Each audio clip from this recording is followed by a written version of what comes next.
एक खास मुलाकात भाजपा नेता विकास चौधरी के साथ। राजस्थान की भाजपा पार्टी के वरिष्ठ नेता विकास चौधरी जी के पास और उनसे कई मुद्दों पर बात करेंगे। सर, आपका हमारे चैनल में स्वागत है। बहुत बहुत धन्यवाद। सर, मेरा आपसे पहला सवाल है कि जो भी एमएलए बनते हैं किशनगढ़ विधानसभा में, वो बड़े बड़ी जनता से वादे करते हैं पर उन वादों को कोई पूरा नहीं करता है। जैसे किशनगढ़ से आ रहा है कि सड़कों की हालत काफ़ी खस्ता है, सड़कों को मरम्मत कराने के लिए काफ़ी सारे पैसे पास हुए पर वो पैसे कहाँ जाते कोई नहीं जानता। उस पर आप क्या कहना चाहिए? किशनगढ़ में कांग्रेस के विधायक ज़्यादा रहे हैं, अभी भी निर्दलीय विधायक हैं, पर जब जब राजस्थान में भाजपा का राज आया, नेहरू सिंह जी के समय का हो, चाहे राजस्थान में 2003 से 8 और 13 से 18 के बीच में वसुंधरा जी का राज, ग्रामीण गौरव पथ से लेके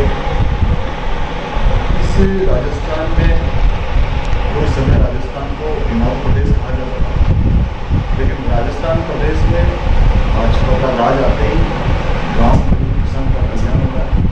गांव को गांव से जोड़ने का काम माननीय अटल बिहारी वाजपेयी जी ने किया और आज देश की सबसे मजबूत सरकार नरेंद्र मोदी जी के रूप में माननीय नितिन गडकरी जी भारतमाला प्रोजेक्ट से लगा के अनेक प्रोजेक्ट जो इस गांव से गांव को जोड़ने का काम कर रही है और बहुत अच्छे तरीके के हाईवे इस राजस्थान में बन चुके हैं। और दुर्भाग्य है कि 3 वर्ष पूर्व कांग्रेस की गवर्नमेंट आने के कारण इन कामों पर रोक लगी है। इन कामों का बिल्कुल भी आगे बढ़े नहीं है और निश्चित रूप से वसुंधरा जी के राज में ग्रामीण गौरव पर एक सक्सेसफुल सड़क योजना थी, वो भाजपा के राज में थी। इसलिए कांग्रेस जब जब आई है, जब जब विकास का रथ रुका है राजस्थान में। सर, राजस्थान में एक तरीके से पहले हमारे यहाँ पे राजस्थान में महिलाओं को देवी माना जाता था, माँ भवानी का रूप माना जाता था, पर आज महिलाओं के ऊपर जो रेप हो रहे हैं, जो क्राइम हो रहे हैं, उसमें राजस्थान दूसरी बार नंबर 1 आया है नेशनल क्राइम रिपोर्ट के अनुसार। तो इस पर आप क्या कहना चाहेंगे? राजस्थान में अशोक गहलोत की कांग्रेस सरकार 3 साल में बिल्कुल फेलियर है।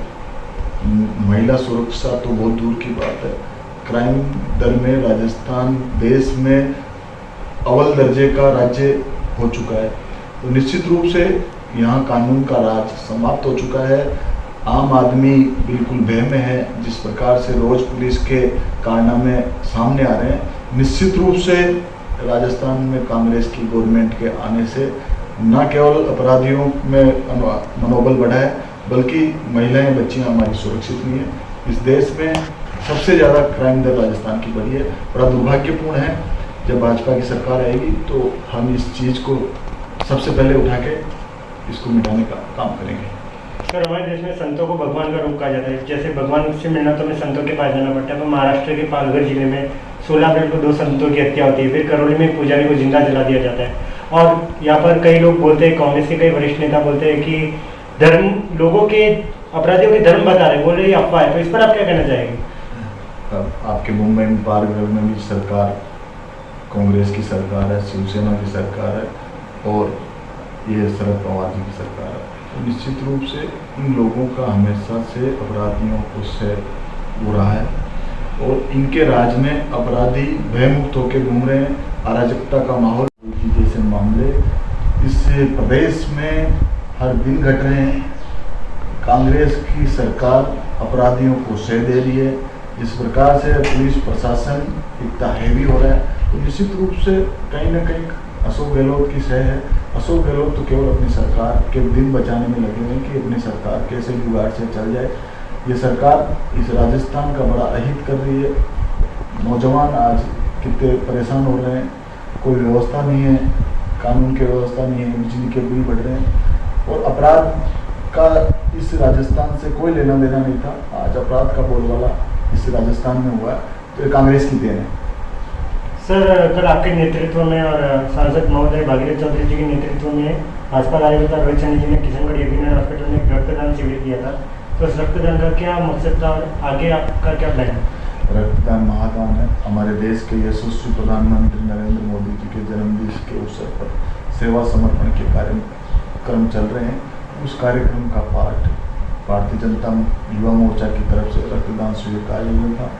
सब लोग उत्सुकता से वहाँ रक्तदान किया और मैं सौभाग्यशाली हूँ कि किशनगढ़ जैसी जगह जहाँ रक्तदाताओं की कोई कमी नहीं है, रक्तदाता आगे होकर भी रक्त दे रहे हैं। तो निश्चित रूप से किसी न किसी की जान इससे बचेगी, किसी का कल्याण होगा और भारतीय जनता पार्टी आम जन के कल्याण पर विश्वास करती है। सर मेरा आखिरी सवाल है कि राजस्थान सरकार ने कोरोना काल में पिछले साल जो अदर स्टेट से, अन्य राज्य से जो राजस्थान के प्रवासी आ रहे थे, तब उन्हें राजस्थान की सीमा पर राजस्थान पुलिस ने लाठीचार्ज किया, उनसे रिश्वत लेकर उन्हें राजस्थान की सीमा में पार करवाया। तो इस पर आप कांग्रेस को कुछ कहना चाहेंगे? कांग्रेस राज्य पे विश्वास नहीं करती। कांग्रेस बिल्कुल इस राजस्थान में फेलियर है। आम जन परेशान हो रहा है। बाहर से जो रोजगार करने हमारे प्रवासी भाई गए थे, उनको बड़ी मुसीबत का सामना करना पड़ा है। कोरोना काल में जिस प्रकार से वैश्विक रूप से देश के यशस्वी प्रधानमंत्री नरेंद्र मोदी जी ने यहाँ वैक्सीन मुहैया करवाई, फ्री में वैक्सीन दी, उन वैक्सीनों का भी इन्होंने दुरुपयोग किया है। आम जन जो बाहर रोजगार के लिए गए थे, आज वो बॉर्डर पर बैठे रहे, इतने दिनों तक उनके जलपान की व्यवस्था नहीं की गई। लेकिन भारतीय जनता पार्टी का परिवार हमेशा तत्पर रहा है। जो भी बाहर से लोग हैं, उनके रहने की, उनके खाने की व्यवस्था की है, उनके दवाइयों की, उनकी सारी व्यवस्था भारतीय जनता पार्टी के परिवार और आम कार्यकर्ता ने की है। तो निश्चित रूप से इस राजस्थान में कांग्रेस का राज बुरी तरह फेलियर है और कुछ दिनों का मेहमान ये कांग्रेस का राज है राजस्थान में। फिर से भारतीय जनता पार्टी का कमलियाँ खिलने वाला। Thank you. ये थे हमारे साथ भारतीय जनता पार्टी के वरिष्ठ नेता विकास चौधरी जी। मैं गौरव राजपूत, कैमरामैन रोहित सैनी के साथ crime reporter TV news, Kishangarh, Rajasthan.